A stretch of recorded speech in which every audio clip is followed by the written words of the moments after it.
ఇలా ఏమర్థమవుతా ఉంది? కాళేశ్వరం మీద కుట్ర చేసి మేడిగడ్డ నుండి నీళ్లు ఎత్తిపోయకుండా నీళ్ళన్నీ కిందికి ఆంధ్రప్రదేశ్కు రావాలని కుట్ర చేసినట్టుగా అనిపిస్తూ ఉంది. అంటే తెలంగాణలో కట్టిన ప్రాజెక్టులను నిర్వీర్యం చేయాలి, ఆంధ్రప్రదేశ్లో మాత్రం అక్రమ ప్రాజెక్టులు కట్టి తీరాలి. ఇక్కడ కట్టిన ప్రాజెక్టులు నిర్వీర్యం చేయాలి, ఆంధ్రప్రదేశ్లో అక్రమ ప్రాజెక్టులు కట్టాలి. కృష్ణా నదిని ఎట్లయితే మళ్లించుకున్నామో గోదావరిని కూడా మొత్తం మళ్లించుకోవాలి. రెండు నదులను కూడా హస్తగతం చేసుకునేటువంటి కుట్ర జరుగుతూ ఉంది. అంటే ఆ రోజు తెలంగాణ రాష్ట్రంని అడ్డుకోవడానికి శతవిధాల అడ్డుపడ్డారు మీరు. ఈరోజు తెలంగాణ నీళ్లు వాడుకోకుండా ఇవాళ జలద్రోహం చేస్తూ ఉన్నారు, అడ్డుపడతా ఉన్నారు. మేము ఊరుకోం, మీ ఆటలు సాగనీయం. ఆనాడంటే ఉమ్మడి ఆంధ్రప్రదేశ్లో నడిపించిందేమో, ఇప్పుడు ఎట్లయితే? మీరు ఎన్ని కుట్రలు చేసినా తెలంగాణ సాధించి తీరిండు కేసీఆర్ గారు. అదేవిధంగా ఇవాళ బనకచెర్ల కట్టి తీరుతామని మీరు అంటున్నారు. బనకచెర్ల అడ్డుకొని తీరుతాం మేము. మాకు అడ్డుకోవడం కూడా తెలుసు, ఎట్లా అడ్డుకోవాలో కూడా మాకు తెలుసు. మీరు కట్టి తీరుతామని మీరు మాట్లాడినంత మాత్రాన ఈ దేశంలో రాజ్యాంగం ఉన్నది, సుప్రీంకోర్టు ఉన్నది, ఈ దేశంలో కాన్స్టిట్యూషన్ ఒకటి ఉన్నది. నీ ఇష్టం వచ్చినట్టుగా ఏదో 10 మంది ఎంపీలు చేతులు ఉన్నారు కదా, ఢిల్లీలో బీజేపీ గవర్నమెంట్ చేతులు ఉంది కదా అంటే, ఈ దేశంలో కొన్ని హక్కులు ఉన్నాయి, కొన్ని చట్టాలు ఉన్నాయి, కోర్టులు ఉన్నాయి. మాకు కూడా తెలుసు దాన్ని ఎట్లా అడ్డుకోవాలనో. ఎందుకు అంటే మేమేమి మీ ప్రాజెక్టులు అడ్డుకోవాలని మాకేం కాదు, కానీ మా హక్కుల సంగతి మాట్లాడుతున్నాం. మేము మా న్యాయబద్ధమైన వాటా సంగతి మేము మాట్లాడుతూ ఉన్నాం. సో ఇప్పుడు బుల్డోజింగ్ విధానాలు కాదు, ఏదన్నా ఉంటే తెలంగాణ ప్రజల అభిప్రాయాలు గౌరవించండి.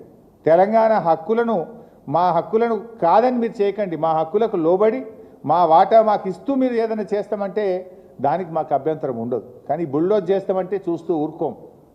ఇప్పుడు కేసీఆర్ గారు కూడా కాళేశ్వరం కట్టిండు పోయి, ఎన్నిసార్లు పోయిండు మహారాష్ట్ర దగ్గరికి? నన్ను తోలిచ్చిండు ఒక 10 సార్లు నేను పోయినా. నాగ్పూర్ పోయినా, ముంబైకి పోయినా, ఢిల్లీకి పోయినా. వాళ్ళు ఎక్కడుంటే అక్కడ పోయి బతిలాడుకొని నచ్చజెప్పి మా హక్కుల గురించి, మా కష్టాల గురించి చెప్పినాం.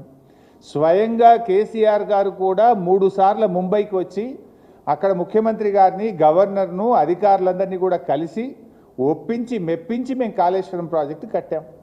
కానీ మీరేంది బుల్డోజ్ చేస్తామంటున్నారు. రేవంత్ రెడ్డి మావోడైనా మా చేతులున్నాడు, ఢిల్లీ మా చేతులున్నది, అడిగేది ఏంది? బుల్డోజ్ చేస్తాం, కట్టిపారేస్తామంటే ఎట్లా నడుస్తుంది? ఇప్పుడు ఇంకొక విషయం, నిన్న లోకేష్ గారు ఏమంటున్నారు? మా సముద్రంలో కలిసే నీళ్లు కదా, మేము తీసుకపోతే తప్పేంది అని ఆయన గారు నిన్న మాట్లాడుతున్నాడు. నేను అంటున్నా, మరి సముద్రంలో కలిసే నీళ్ళు అయితే ఉమ్మడి ఆంధ్రప్రదేశ్లోనే గోదావరి నదిలో 1480 టీఎంసీల నీళ్లున్నాయి, 968 తెలంగాణకు, 512 ఆంధ్రప్రదేశ్కు అని ఉమ్మడి ఆంధ్రప్రదేశ్లోనే ఆ రోజు నిర్ణయించిండ్రు. ఇది అసెంబ్లీలో కూడా పెట్టిండ్రు, జస్టిస్ శ్రీకృష్ణ కమిటీకి కూడా ఇచ్చిండ్రు, మొత్తం కూడా నిర్ణయం జరిగింది. మరి అన్ని నీళ్లుంటే, అన్ని సముద్రంలో కలిసే నిజమైతే తెలంగాణకు ఇప్పటికే కేటాయించబడిన 968 టీఎంసీలను ఎందుకు ఆంధ్రప్రదేశ్ అడ్డుకుంటున్నది? ఆ 968 టీఎంసీలకు లోబడి తెలంగాణ కడుతున్న ప్రాజెక్టులకు ఎందుకు ఆంధ్రప్రదేశ్ ప్రభుత్వం అడ్డు చెప్తున్నది? దీనికి సమాధానం చెప్పండి. నేను ఉత్తమ మాటలు మాట్లాడతలేను.